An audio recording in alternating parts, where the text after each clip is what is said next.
afternoon. Welcome to the Brown Bag webinar today. The topic today is Budget Forecasting, a Practitioner's Handbook. Now, this was not my idea, I have to tell you up front. Frank Monforti, who I work with, has a webinar calling Short-Term Forecasting, a Practitioner's Handbook. And Paige made me do something, and so I said, boy, why don't we do the same thing, but with a focus on the budget forecast. And I started working through this process and realized I couldn't possibly go through everything I've learned to do in a half an hour. So I'm going to call this one Chapter 1.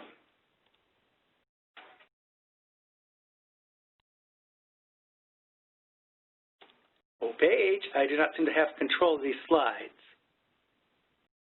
Now we go. All right, so this is one of the slides we always show, right? To remember, your phones are muted. Full screen mode, to make the presentation portion of the screen larger, you can press the expand button on the toolbar. And if you want to ask a question, type your questions into the chat or Q&A box. And I think Paige is tracking this, and we'll address it then as soon as we can. And also that this recording will be posted online with a link to download the recording and PDF.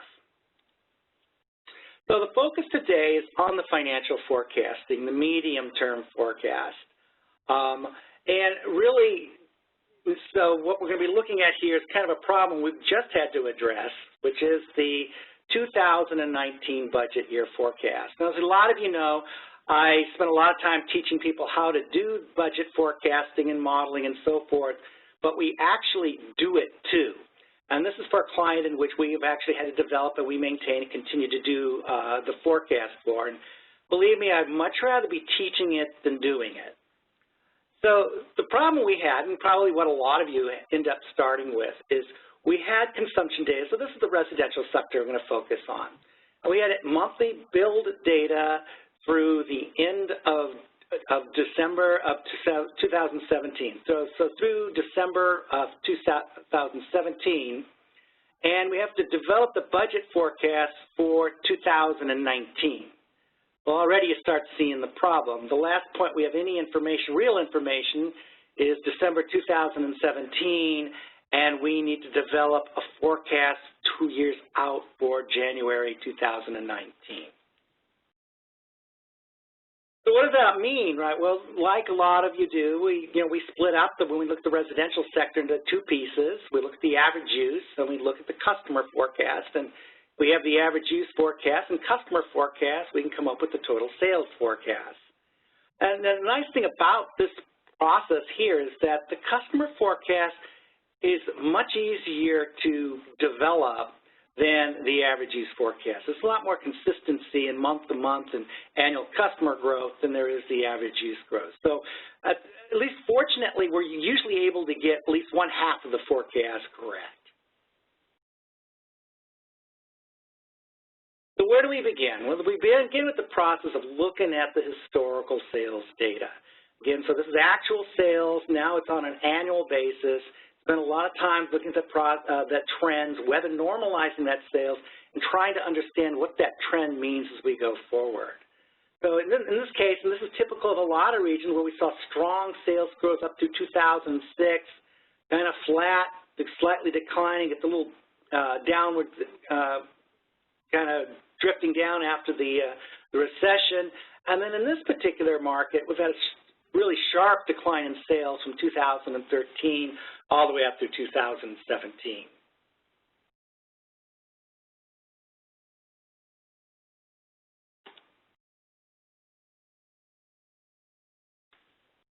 And you can see where the story is. It's really in the residential average use. Average use since 2012 has declined over 1.1% per year. We had increasing average use up to 2006, slow, and then the speed down in average use climb. Now, so what this means from a forecasting perspective is there's actually a lot of good information in here. When I look at this, I'm saying, well, there's probably a good chance that average use is going to continue to decline through 2018 and probably into 2019.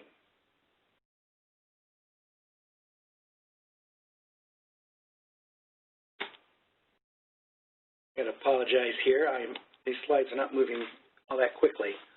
So when we all started out building a model, how would you build a model if you had this kind of information? Is, we could build a fairly simple model in which we basically account for variations in heating and cooling degree days and drop a trend variable, just basically a straight line through that set of data with the regression model.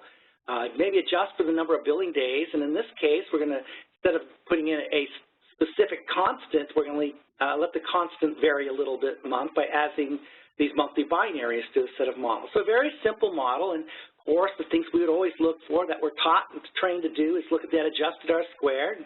You want a high adjusted R-squared, you want Durbin-Watson close to 2, and of course some high t-statistics on our model variable. So all seems to check out from a statistical perspective. And when we look at the forecast, we're forecasting average use decline of 1.0% per year. So in the end, right, it's still not a bad rule and a place to start is, we want to at least satisfy these conditions of being able to explain the month-to-month variation over the estimation and capture the trend in our forecast. Same with the customer model. We can do the same thing. We get really high adjusted R-square. In this case, I also have thrown in another factor, an autoregressive term, into my model, but basically still a trend and autoregressive. So really the whole forecast going forward is being driven by the past customer growth and length of the estimation period. So what does that result in? Something fairly simple here. We come up with a forecast in 2019 of a little over 223,000 customers. We have 1,454,943 megawatt hours, and it's lower than our 2017 energy, and customers higher. We look across the basis. We have customer growth of 0.3% between 2017 and 22, 1% average use decline, and 0.7% decline in residential sales. So we got some really good information with something that's fairly simple to put together. So we like to do questions, and of course, our first one is of course I could read it if I could move my box over here. Do you think that this model provides a reasonable forecast for 2019 reasonable residential customers and sales? So go ahead and put in your answers, yes, no, and we'll tally them up and see what you think.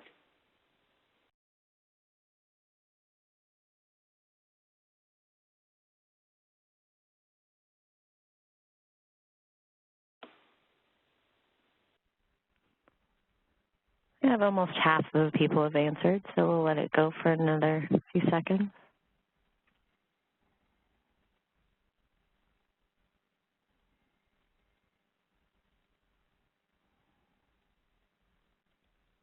Okay, I'm going to close the poll.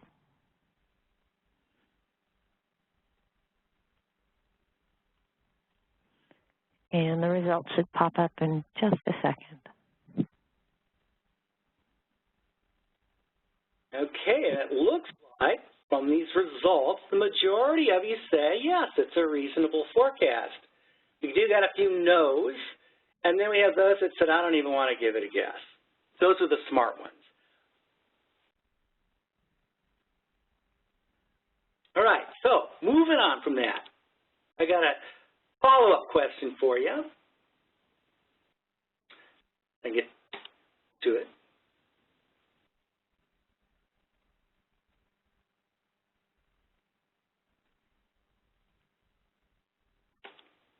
I'm getting a fair amount of delay. That's got to be your connection. Can you control it? Open. I'd have to take the ball back. Hang on. Well, the question's opened up on your screen now. So this question, polling question, is what do you think would happen to the forecasted sales? Just moved on me again. What do you think would happen to the forecasted sales if the estimation period was changed from 2005 to 2017, which it is right now, to 2010 to 2017. Would the forecast, 2000 forecast sales be lower, or would the forecast 2019 sales, would it be higher? And you'd have to think a little bit about the data that you saw when we showed the normalized average use trend.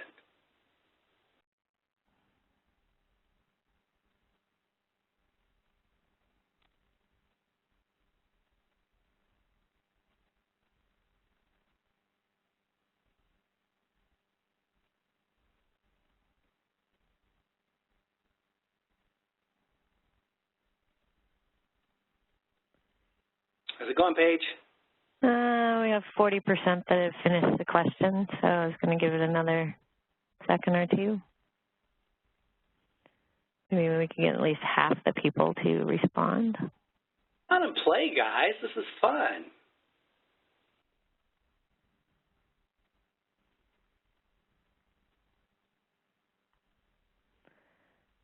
Okay, we're at 51% complete, so I'm going to close it.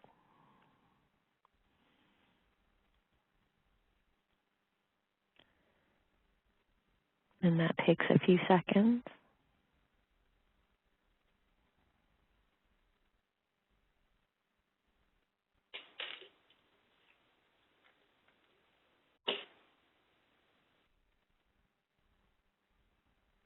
And you should see the results. And the majority said that they would expect the forecast to be lower, which turns out to be the correct answer. So let's look at that. So if Paige, you controlling it? I'm gonna control your slides from now on, I think.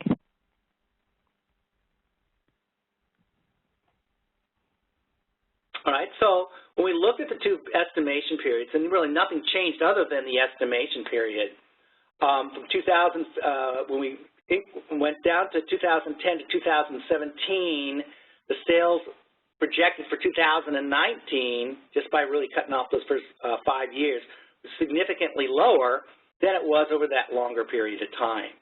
So what do we learn from this exercise here? It's, first is that a trend model is not a bad place to start. Kind of helps find some near-term direction and magnitude of the, whether sales are increasing, decreasing, what average use is doing. But not enough information to generate a forecast you can necessarily be comfortable with, at least not in my case, unless I could tell a really good story along with that decline in average use. So in terms of the statistics, what does that say? It says statistics alone does not necessarily translate in the best forecast. So having good, strong statistics is really kind of a necessary condition, but not a sufficient condition in terms of how we feel and what we need about that forecast. We could definitely develop models that potentially have the in-sample fit is not as strong, but provides more reasonable forecasts. So the lesson to learn out of this is don't get, while the in-sample statistics are always important, there are other things that are probably just as important along the way. So what we ultimately want to do is we want to explain the customer growth and decline in usage. So really what we want to be able to do is replace the trend with model variables that provide useful information about the future. And the first place it starts is getting the weather variable right. I am still amazed when I look at other forecast project, different equations and models, how many people out there are still using 65 degrees as that temperature breakpoint for defining heating degree days and cooling degree days. Now, pretty much all of you out there should know what a degree day variable is. For those that don't, right, they're effectively temperature splines, so a cooling degree day would be a temperature above, in this case, a 65 degree day base. So if it was 70 minus that 65, you'd have 5 cooling degree days. A heating degree day would be below that base. If you had 50 degrees and 65 was your base, you'd have a 15 heating degree days. But the problem with 65 degree days is it doesn't always fit the data as well as it could be fit. In this case, for this particular data set, for this, we found that we could fit a curve through that data, which is really what we're trying to do, is explain this nonlinearity with degree days, heating degree days at a 55-degree day base. So really, we're saying there's no significant measurable heating until the average temperature is below 55. And we are picking up cooling at even a lower base, at a 60-degree day base. And we think that's also because it's reflecting, what we're not reflecting in here is levels of humidities, and it tends to get a little humid in this market, and even with the temperatures are relatively low. And how did we test that? One of the things we could do is we could hold some of the data, so we've estimated a weather model, actually just the simple trend model that we had, and we replaced the 65-degree day variables with the 55 and 60, and the out-of-sample MAPE improved from 2.4% down to 2.1%. So a relatively significant improvement in MAPE by selecting weather variables that better fit that curve. The other point I want to make is that the scatters that you're looking at, one is on a monthly basis, so it's the monthly average use on a use per day, so divided by number of billing days, against average monthly temperature. And again, you can see the curve, and you can kind of see where the breakpoints are. The other graph to the right is the same for the same rate class, but it's AMI-based data, and it's on a daily basis. So it's daily average temperature against daily use for that customer class. And you can clearly see that there's much better resolution when we get down to looking at it on a daily basis. You see things that, you know, for a given temperature, spring day loads lower than the winter winter loads, even though, you know, temperatures are the same for those particular points. You don't really see that out on the monthly scatter. So all that information can help us improve in developing weather variables. You know, so things we might want to try is incorporating several breakpoints, several spline degree day variables, or combining those spline day variables, or taking into account they potentially have a different impact in the spring than they do in the summer. But as we've found over time, it's really worth spending a little time getting that weather variable right and coming up with strong degree day variables.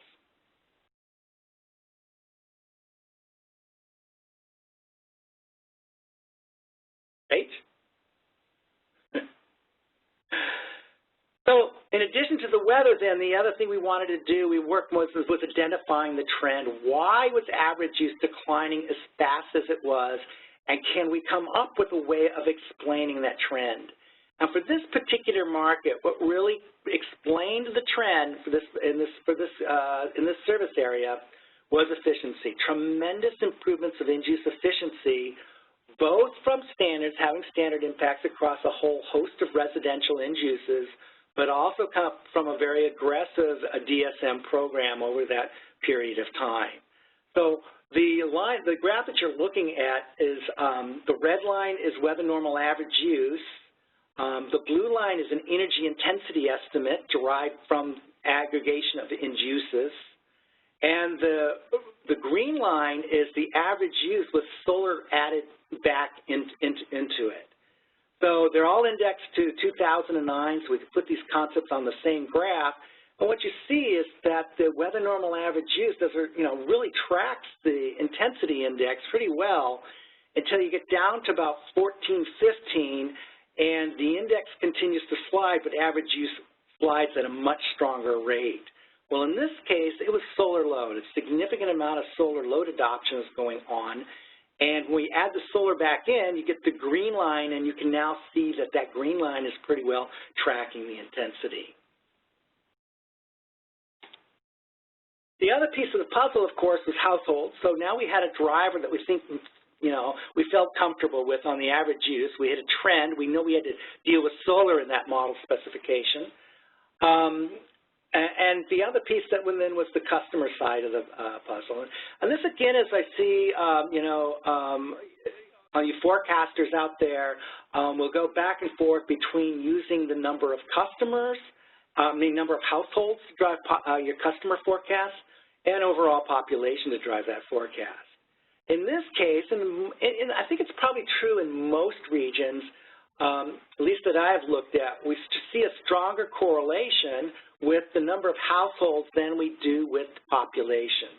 So again, in this graph, we've indexed the population, customer counts, and number of households. This is state households, state populations, and service area customers. And you can see that the red line, which is the indexed customers, tracks the blue line, which is the number of households, much better than it does the population.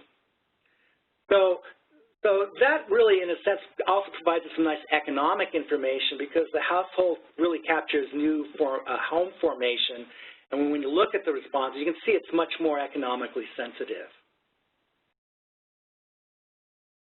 This is just showing the growth rate in the state for change in households relative to the population. You can see there's much more variation in household formation both over the estimation period, and you'll see that kind of in this. Then there is a change in the population, and so we had a much stronger correlation with movement in the number of customers with households. So again, we found that household just works as a better driver in explaining number of residential electric customers. Now, the other thing we're always trying to embed in our forecasts in some way or another is household income and electric prices, since theoretically they both are impacting load too. In terms of decline in income impacts acquisitions, utilization of what you have, higher electricity prices translate into purchasing more efficient technologies, reduction in usage. But what we do know that when we're looking out over 2019, the impact should be relatively small. And here again, I'll see models in which there's a price variable in there, but the implied elasticity, might be close to 2. And we know that the price response from a theoretical basis in the short term should be relatively small. So we want to incorporate these variables to the extent we can that the model allows us to, but we want them to have a reasonable impact on the forecast. So that's one of the things we'll always look at when we're looking at these variables. We'll use sometimes called the statistical adjusted end-use approach, and even in there where we've kind of imposed the weights, we'll look at the impact of these on the forecast and say, yeah, that's reasonable, not reasonable. So out of this whole process of really doing some, relatively simple things, what do we know? We know that the customer growth is strongly related to the number of new households, and I'm pretty sure most of you see that also. And when we look at household projections, one of the nice things about it is it's capturing both population and demographic trends as well as economic conditions.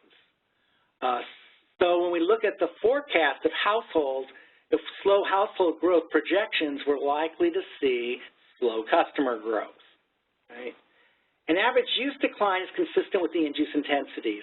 Over and over again, where I've looked at different markets, if we can account for efficiency program impacts, if we can account for the trends, standards and so forth, we can pretty well explain the downward trend of residential usage. So out of this, what do we know? We know that if end-use intensities that will likely continue to decline through the forecast, and this is just because everything you buy is more efficient than what you're replacing, and you're not buying a whole lot of new things, that the average use is likely to decline in time too. In some regions, as we're finding now, we need to account for solar load impacts. It's not only just a long-term factor, it's a short-term factor too. And though the impact of small household income and price impacts usage, if possible, you want to try and incorporate it into forecast models, particularly if it's being used in a forward-looking test year, because these kind of things keep your regulators happy. And as you know, a lot of you know, we have been spending a lot of time of developing model structure in which we can capture all the factors we want to capture from the structural efficiency intensity trends as well as the impact of economics, weather, and the integration of those concepts. Now, the new challenge for us, and probably for you also, has been addressing some of the new things. Now, this is Stuart added these new components to our basic SAE modeling slide, in which we now have a generation technology plus new technology piece to the puzzle. A lot of this stuff is still yet to happen out in the long term, but as we have found that even in the short term, we now need to start thinking about the impact of PV and EV.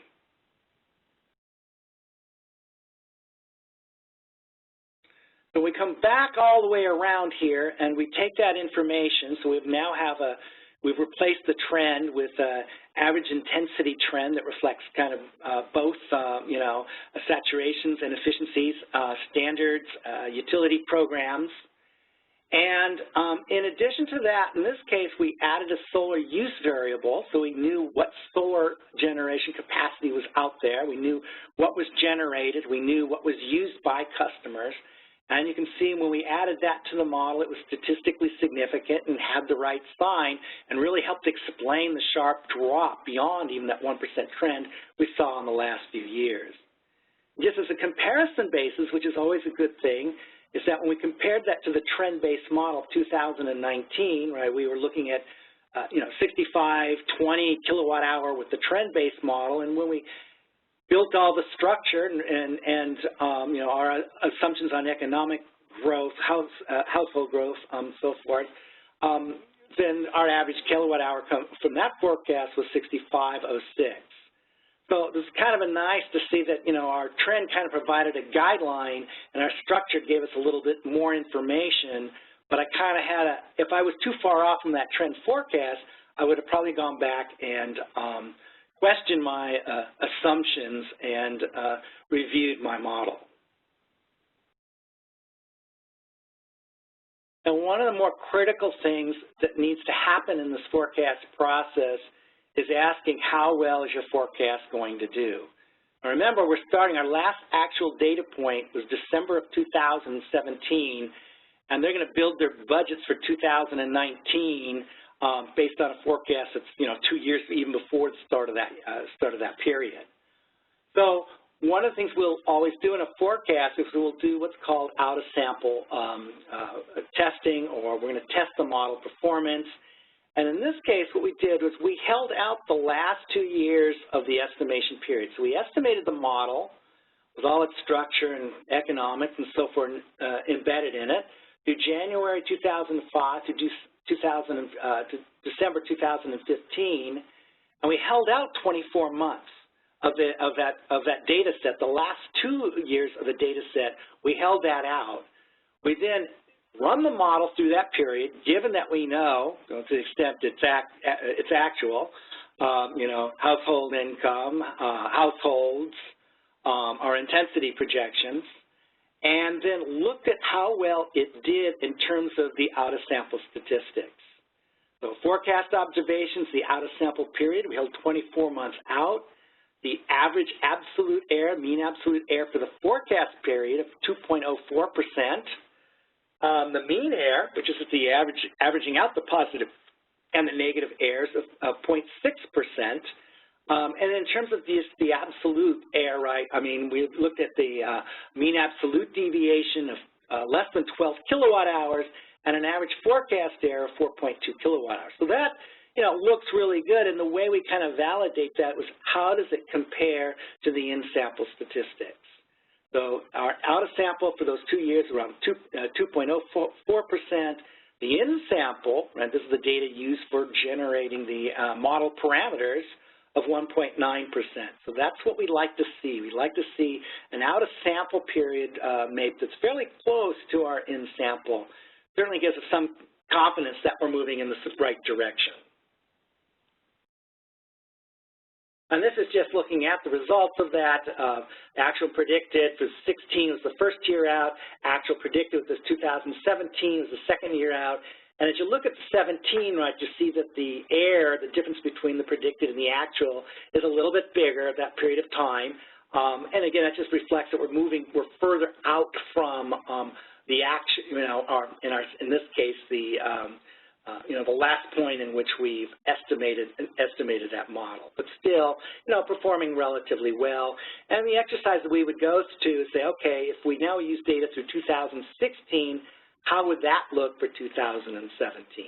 But again, it's the end that we're most concerned about. You can do out-of-sample testing throughout the data set. So there are, at least with Metrics ND, you can mark off months, pull them out of the estimation period, and see how that does across the spectrum of the estimation period. But really the critical point is how well does it do when you run out of data. So that's kind of the forecast piece, but probably just as critical as the forecast piece is tracking the model performance. And sometimes I don't think we spend as much at going on. It always amazes me, there's so much going on that we really don't know what's going on. That is, to me, sometimes the bigger challenge than building a forecast model that seems to perform relatively well. So when I start tracking forecast performance, one of the first things I look at isn't even so much the forecast. I want to know how sales have changed, how average use has changed, how things have changed from one year to another. So in this particular chart, we're looking at year-to-date. So this is a 7-month period into the 2018 fiscal year forecast. So if we're just looking at the year-to-date compared to weather normal, I can look at that chart and see in total weather normal sales are down 0.7% from the year prior. So that kind of fits with what I'm seeing with the data. Now this is across all the sectors. The residential sales are down 0.4% over that period of time, and small C&I sales, now this is not what they call small, it's basically anybody who's not really big, is down 1.6% on a 6-month weather normalized basis. That started raising flags for good reason.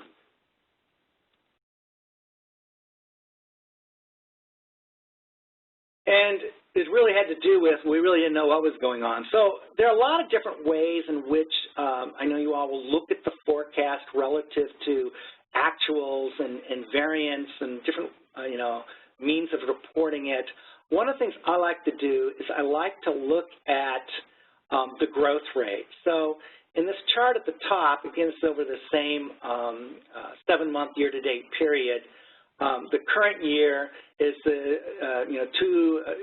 2.455 gigawatt hours of load. The prior is the 2.472, and we saw that on a normalized basis. It was down 0.7%. Now my problem was that for that same period of time, we forecasted 0.1% decline. So we did not forecast 0.7% decline, but only 0.1% decline.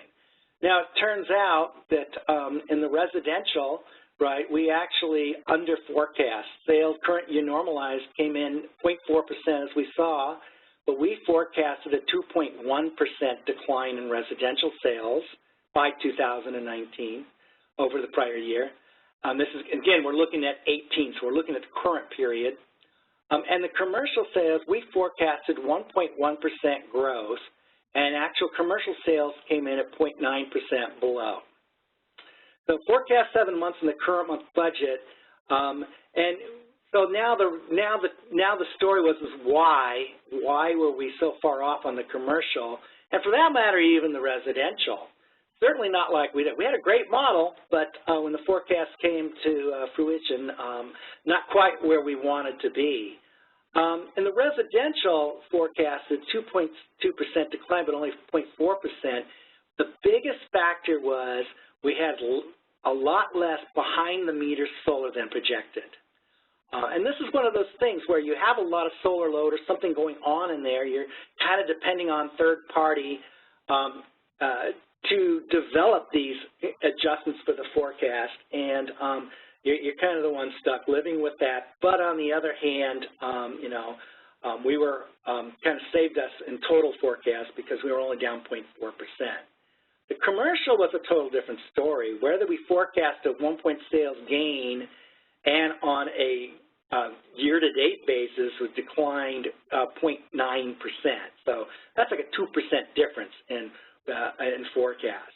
And so that really, it's sent everybody on a sort of a scavenger hunt. The big one being, of course, what caused the differences, and things that we were able to identify was loss of a really large commercial customer.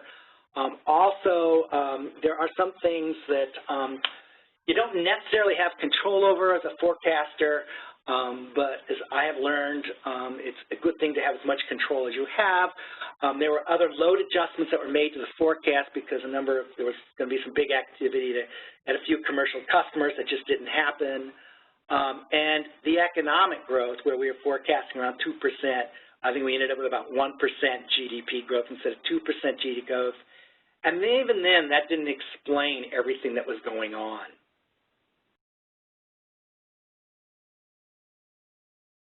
This is looking at the average use per customer over that period of time.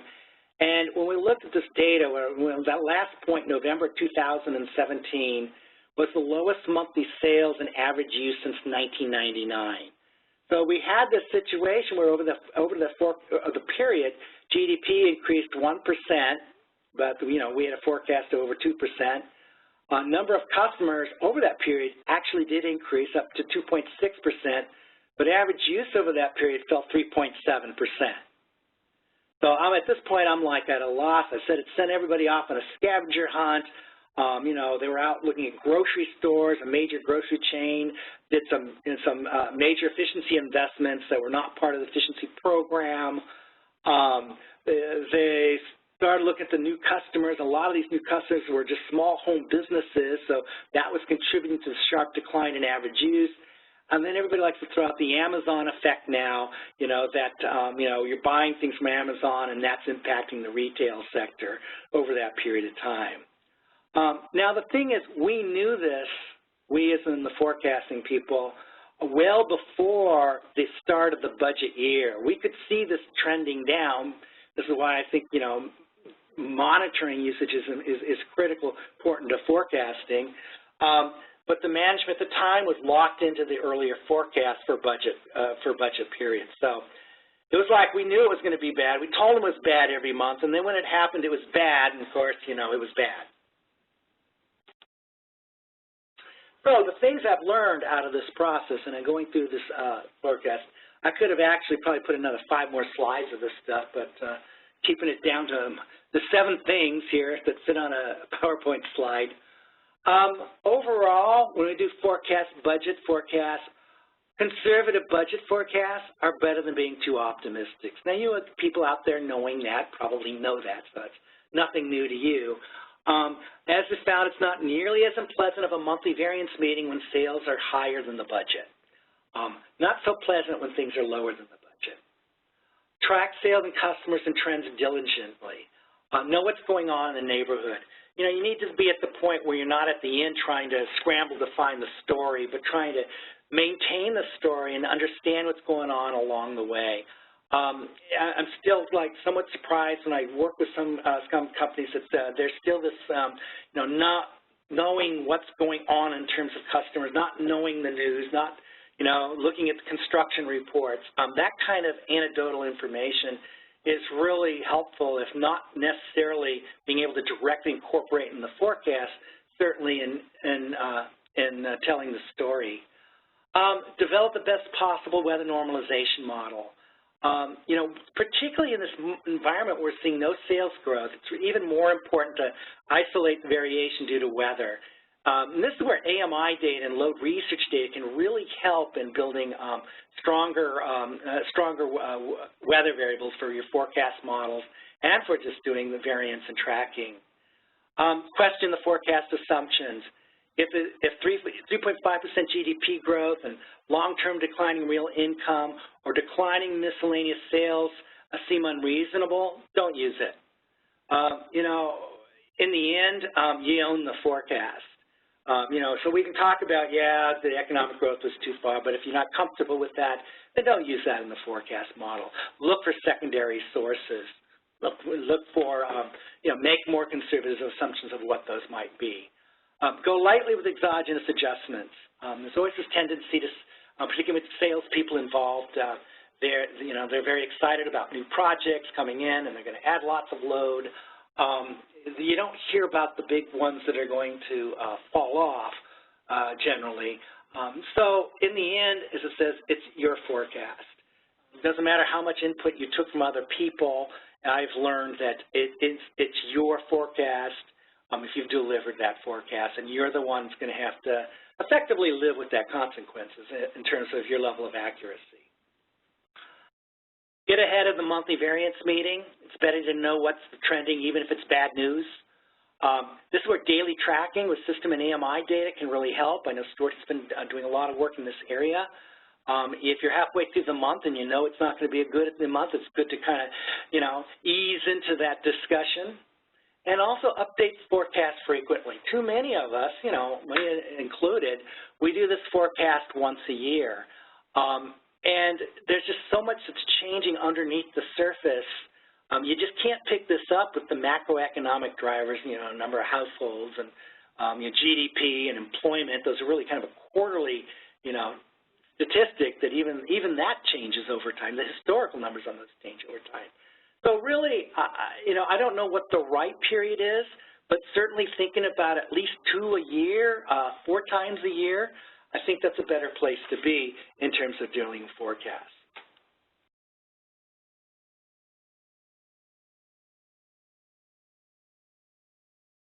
So that kind of concludes, given my limited time for today's brown bag. If you have any questions, now would be a good time to present them.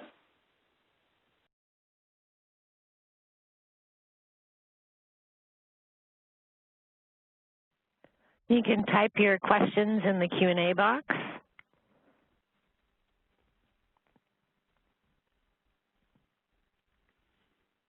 I don't see any, Eric, yet.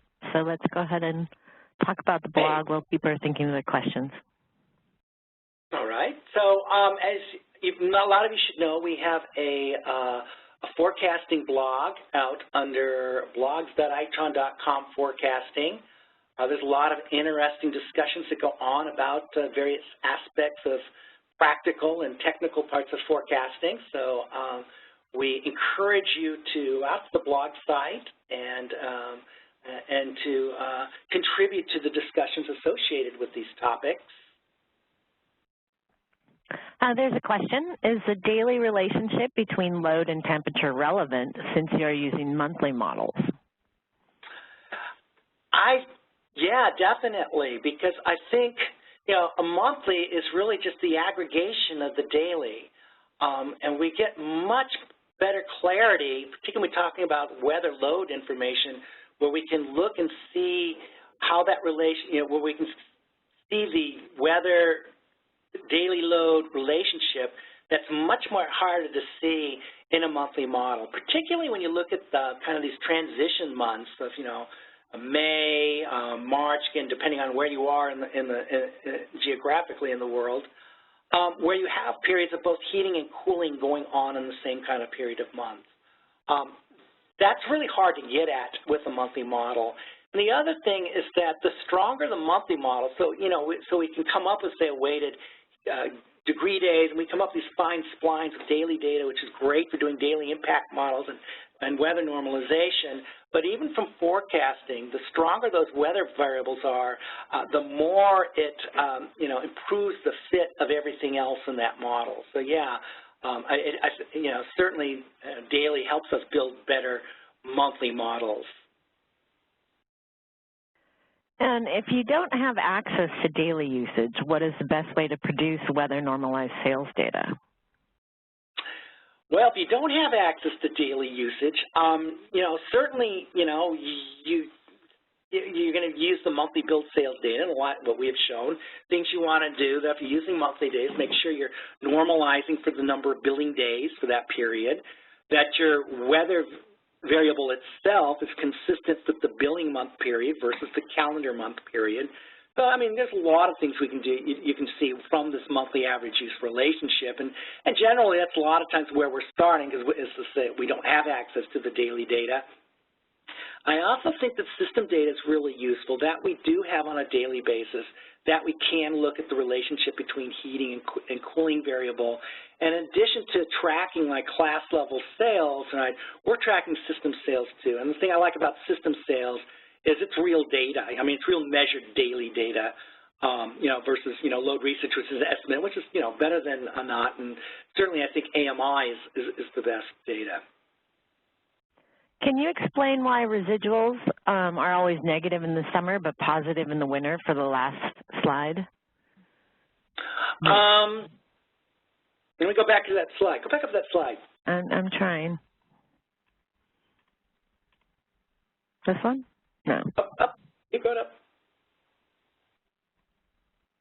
This slide here. Again, it could be I'm missing some seasonality in this model. I might be able to clean this up by adding a seasonal AR or an AR element to that model. So there's some variation in the load that I'm not necessarily picking up in the model. It could be something that's just, I could clean up with monthly binaries. But again, I look at this overall and say that, I don't, okay, so maybe I'm a little over in the summer, a little at the difference is relatively small, so I'm not going to get all that excited about it.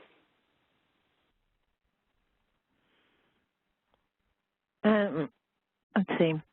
How do you deal with prices in a deregulated market where there's no single market price? Good question. Again, the price that we're interested in when we're looking at, customer level sales is what does the customer see? What's the retail rate that the customer on average sees? And so usually, when we're working with utilities obviously have that information. We have total revenues and we have total sales, so we can kind of back into a rate class or, average price for that over the historical period. There's also tariffs, so we can look at the tariffs and kind of estimate what an average rate would be based off the tariffs, and then have to make some kind of assumptions as to what those prices are going to do in the future. The next question, I'm unmuting Fernando. Fernando, can you? Okay, yes. Perfect. Can you hear me? Yeah. Actually, about your SA model where you added those solar PVs and EVs and stuff like that, we do similar things with our own programs when we put things outside the model. But I wonder how you do it in that model that you show. Did you just add a sales forecast, or you interact, any kind of forecast of solar PVs with economic variables as you do it in the SA model? Well, no, what we did was we had the historical solar adoption data, and we could see that was important in the use because we were over forecasting without that solar piece of it. So we included what we knew about solar, the data we had up to adoption data, and turning that into monthly usage as a variable in the model. Paige, you want to scroll back up to that average use model? Go down. Yeah, right there. So you can see we had the solar use variable that reflected, the historical own use generation. We had to rely on a forecast of that going forward, and that was based on assumption of what the company thought they would be seeing in terms of new installations. We have some general assumptions of what the size would be based on average, and certainly even, profiles of what we'd expect under kind of typical solar load conditions. But it was that piece of the puzzle, so we could fit the data with that driver really well, but it turned out that the forecast of that variable that we then, continue to add to that, the actual in the model was too strong. Yeah, okay, thanks. Thanks, Fernando. Doesn't household count closely equate to customer count in the residential model? Yes, in most places it does, and that's why we'll use households rather than population in the forecast. Though we've seen some disconnects where there is long-term trends of no population growth, but household growth growing at 0.4%. Again, applying a real strong decline in numbers per household, and those are kind of things when we see those disconnects, we go back to the vendor, go back to the economic vendor, and say, what's the rationale, what's driving households given the population forecast. But yeah, our preference is to use households because they really pretty much are, they should be electric customers. You know, again, you know, a lot of times we have a market, you know, service area that's part of a state, and the household projections may not be as strong or reliable for a MSA or for aggregation of counties as it is at the state. And so we'll kind of correlate you know, regional service area customer growth with, you know, state-level household growth. For weather normalization, do we use 30-year normals? I guess management made this particular company adjust from 30-year to 10-year normals this year to reflect warmer normals. Any comments on this? Yeah, I think 10 years is too short. I mean, what is a normal, right? Basically, when we calculate a normal, we're just taking an average of the history.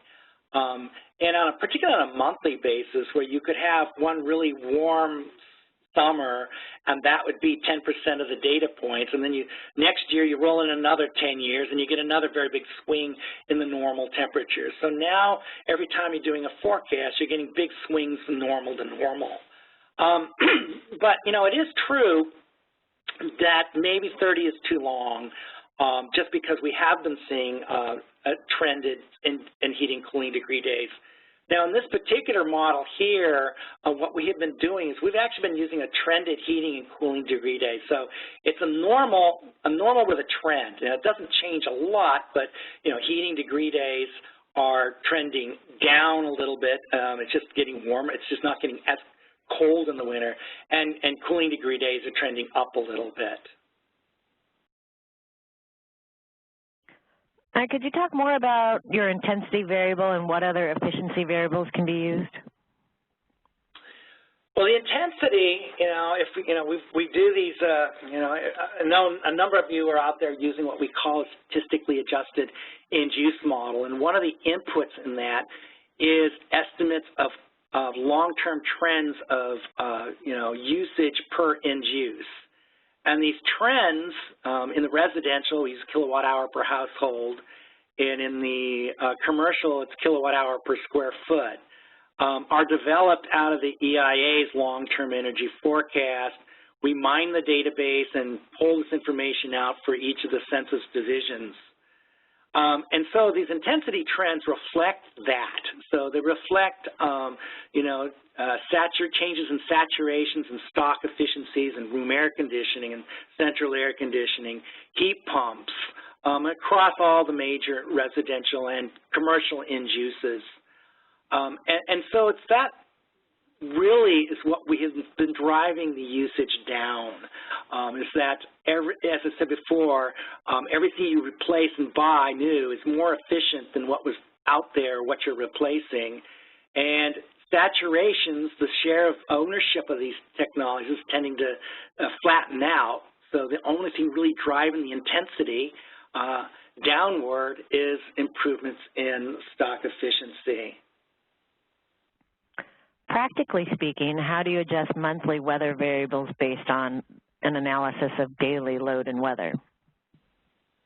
Well, practically speaking, what you can do is a couple of things is what Stuart should do the next webinar on weather normalization. He's the king of weather normalization and models. But if we note that there's this, you know, nonlinear, just think of cooling degree days, and it may find when you look at the daily data, you can fit a model that includes a cooling degree day 60 and a cooling degree day 70, and that's better than a cooling degree day of 60 or 70 alone. If we pull out those models, we can estimate those models would get us coefficients associated with each of those concepts, and we can use that information to come up with a weighted cooling degree day variable. And it's that weighted cooling degree day variable that we would then use in our monthly average use models. So in this slide, do you estimate solar PV generation, and if so, how? In this slide? Slide 22, I think. Oh, wait. Gentech PV. Maybe that's not this one. Oh, okay. This one? You're talking about the overall model. Keep going up again. Keep going. One more. Yeah. That model. So yeah, in this case, right, this is really just pointing out that we need to incorporate other things other than heating, cooling, and other use. So forecasting, PV adoption, other DER, as well. And so, I guess it would be more commercial than those things, but certainly things that are self-generation that are reducing load. And the big one in some markets, of course, that we're seeing is photovoltaic. We've been working on processes and techniques for doing that. We recently did a workshop on forecasting, adoption of new technologies and methods for doing that. That's really, I think, is where, a lot of the focus is going to be. And it used to be, right, at least for the budget, it wasn't that big of a deal because this stuff is all going to happen, 5-10 years out. But now, as I said, we're beginning to see it happen and looking at ways, and of course, incorporating that into the forecast.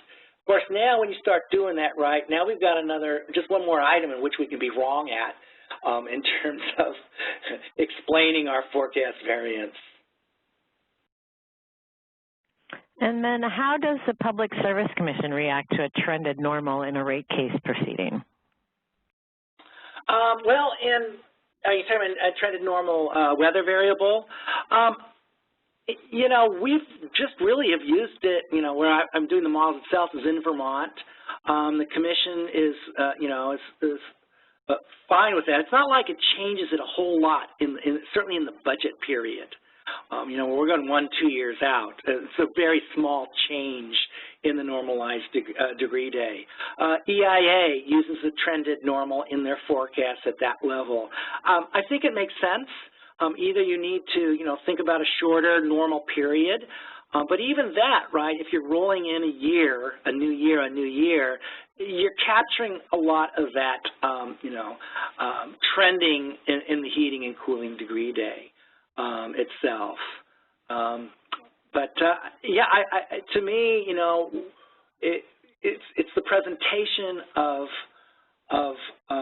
things that we see, we going around, things that we can measure. We can measure and we can see trends in degree days in some areas. And so if you can tell the story and incorporate that and as to why, I think it should stand up in a regulatory environment. The stronger the model, the more it makes sense, the better you're going to be. And what's the distinction between Gen Tech versus New Tech? Gen Tech, think of this as PVs. I guess suppose it would be wind if you had wind in your house. Well, New Tech, so we're looking at things such as electric vehicles. And in Vermont, it's also looking at cold climate heat pumps because they have a program promoting that. In Northern Virginia, it was looking at data center loads, data center growth. So things that are outside of what you have incorporated in your historical data.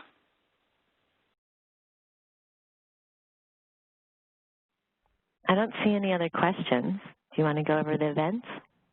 Sure. Well, the big one I'd like to point out is in October in Chicago, Mark Kwan and I are doing a 2.5-day hands-on modeling workshop. It's going to address a lot of things we talked about today with, digging deeper into some of the statistics, use of autoregressive terms, so a little bit more into the weeds, but also at the top level, also talking about forecasting and new technologies and demand forecasting. So we've done it several years at this facility. We've always had a really good turnout, and Chicago's a lot of fun.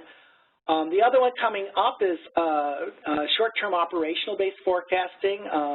I'm not sure who's doing it. Frank Forty usually does this, but this is about real forecasting, next day, next hour forecasting, and really some of the challenges there of integrating solar and other DER on a real-time basis. Other things we got going on, we did meetings. We had a great EFG meeting in Austin. How many people did we have there, Paige? 74, I think. 74. I think that was our biggest class. Yes, we're hoping next year it's going to be early April. We don't have that on the schedule yet, but it's in Boston next year. So it'll certainly be an easy commute for me. And other things we have going on, we have Itron Utility Week, if you want to get an idea of a lot of the new technologies that are out there in terms of AMI systems, communication systems, forecasting will certainly be there. That's in September. It's in Scottsdale, Arizona. And other webinars we have coming up after this one.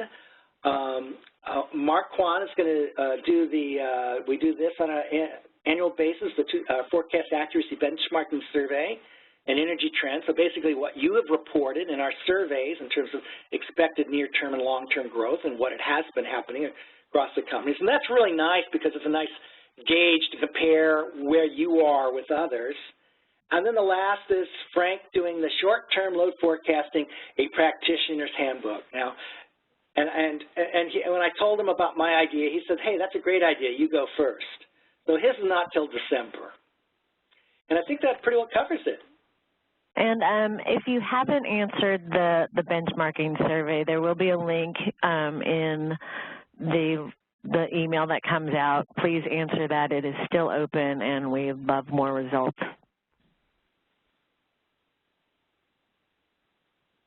And I think that's well, I it. hope this was useful.